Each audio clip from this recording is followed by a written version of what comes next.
আর সামনে তো আমাদের বাউন্ডারি নেই, তো এর কারণে আমরা বাংলাদেশ জাতীয়তাবাদী দল বিএনপির বগুড়া জেলা শাখার সম্মানিত সভাপতি এবং বগুড়া সদর 6 আসনের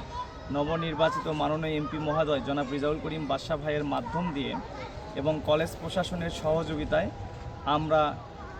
ঊর্ধ্বতন কর্তৃপক্ষের কাছে আমরা আবেদন জানিয়েছি খুব দ্রুত সময়ের মধ্যেই ইনশাল্লাহ আমাদের কলেজের যে উন্নয়নমূলক কাজ সেখানে বাউন্ডারি একটা পয়েন্ট ছিল, বাউন্ডারিও ইনশাল্লাহ খুব তাড়াতাড়ি হবেন। এবং বাউন্ডারি না থাকার কারণে আমাদের যে সমস্যাগুলো সৃষ্টি হয় সেটা হচ্ছে বাইরে থেকে যে লোকজনগুলো আসে তারা কলেজের স্টুডেন্ট না, কিন্তু কলেজে এসে তারা বিভিন্ন ধরনের বিশৃঙ্খলা করার চেষ্টা করে এবং বিশেষ করে বাউন্ডারি না থাকার কারণে কলেজে সন্ধ্যার পরে ছিনতাই হয় এবং মাদকের একটা